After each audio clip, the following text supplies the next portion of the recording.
नमस्कार, मैं हूं रूपाली और आप सभी का स्वागत है शहरी समाचार में। चलिए बात करते हैं आपके अपने शहर की मुख्य खबरों के बारे में।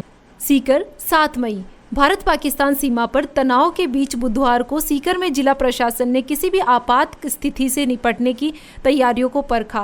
रानी सती रोड स्थित बाइस्कोप मॉल पर हवाई हमले की काल्पनिक स्थिति मानते हुए बुधवार को एक मॉक ड्रिल आयोजित किया गया। इसमें स्वास्थ्य विभाग, पुलिस, सिविल डिफेंस, अग्निशमन और अन्य विभागों ने शानदार समन्वय के साथ बचाव व राहत कार्य को अंजाम दिया। क्या हुआ मॉक ड्रिल में? जिला कलेक्टर मुकुल शर्मा ने बताया कि शाम 4 बजे मॉल पर हवाई हमले की सूचना मिलने के बाद एक्शन शुरू हो गया। सबसे पहले यातायात रोका गया। अग्निशमन दल ने आग पर काबू पाया, जबकि सिविल डिफेंस की टीम ने मॉल से घायलों को रेस्क्यू किया, जिसमें एक बच्चा भी शामिल था, जिसको मॉल की 3री मंजिल से रेस्क्यू किया गया। घायलों को एम्बुलेंस से अस्पताल पहुंचाया गया।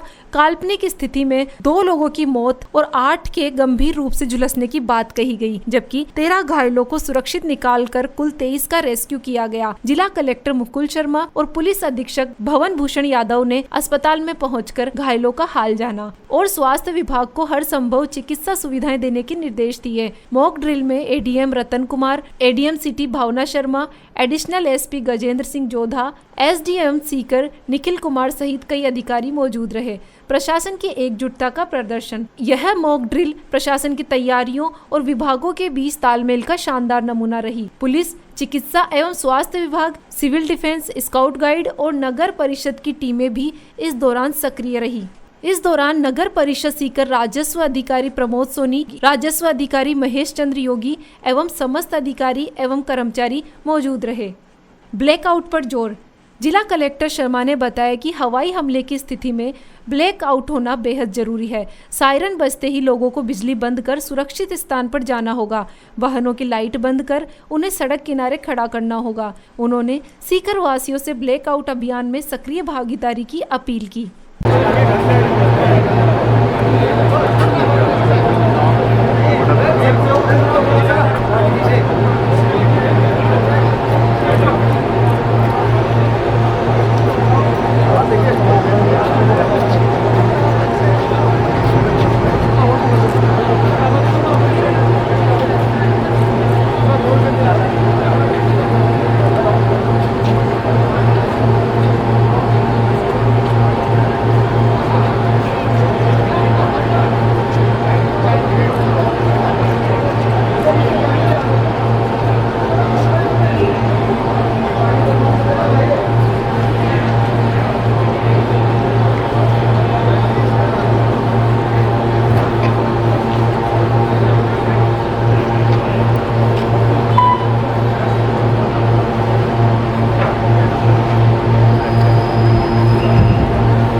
आज जैसा कि आपको विदित ही है कि भारत और पाकिस्तान के मध्य जो एस्केलेशन हुआ है, एयर स्ट्राइक हुई है भारत की तरफ से, उसी क्रम में उसको ध्यान में रखते हुए आज मॉक ड्रिल का आयोजन किया गया था।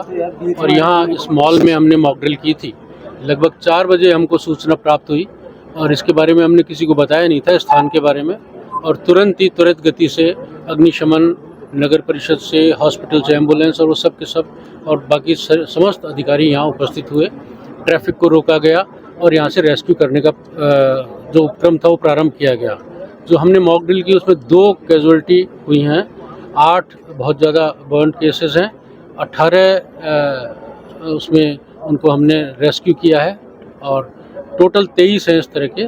तो सारे के सारे मिलाकर ये कार्य किया गया। और आपने देखा होगा कि 3री मंजिल से भी रेस्क्यू करके सिविल डिफेंस के लोग लैडर से ऊपर जाकर उसको लेकर आए। एक बच्चे को भी रेस्क्यू किया गया। और इस प्रकार से जो बर्न केसेस हैं और अन्य केसेस हैं उन सबको हमने हॉस्पिटलाइज किया गया है यहाँ से, और समस्त कार्यवाही को बहुत ही अच्छे तरीके से संपादित किया गया है। और सर, ये कि रात को ब्लैकआउट का क्या टाइमिंग्स रहेगा, आपका मैसेज होगा? ब्लैकआउट के बारे में मैं ये कहना चाहूँगा कि ब्लैकआउट के जो टाइमिंग है वो सायरन बजेगा, उसके पश्चात सूचना दी जाएगी और उसके बाद स्वतः स्फूर्त तरीके से सभी नागरिकों को उसको करना है। अभी कोई समय निर्धारित नहीं किया है, रात में ही होगा और जब होगा तो सायरन बजाने का हम कोशिश करेंगे, चूँकि वर्तमान में कुछ जगह हमने व्यवस्था की है। तो जैसे ही सायरन बजता है वैसे ही सभी लोगों को अपनी अपनी बिजली के जितने भी बल्ब और लाइट्स हैं उन सबको बंद करके और सुरक्षित स्थान पर जाना है।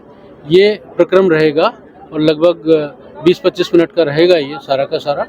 तो वो उसी समय किया जाएगा तत्पश्चात, जिससे कि लोगों के अंदर अवेयरनेस हो और अगर कोई ऐसी अनटुवर्ड्स हैपनिंग होती है तो वो उस समय अपने आप को सुरक्षित कर सकें।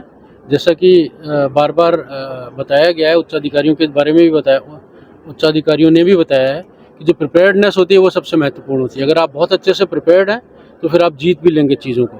तो हम पूरी तरह से प्रिपेयर्ड हैं और उसको हम मॉक ड्रिल करेंगे, ब्लैकआउट की भी मॉक ड्रिल करेंगे।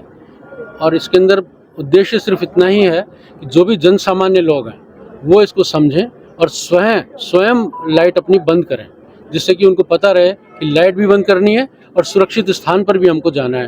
किसी के बेसमेंट हो या कोई अन्य स्थान हो तो वहाँ जाना है, छिपना है उसके अंदर। ब्लैकआउट का अर्थ यही होता है। सर, ये जो वाहन चलेंगे रोड पे उनके लिए क्या ब्लैकआउट का चाहिए? उसमें वाहनों को भी अपनी लाइट्स बंद करनी होगी।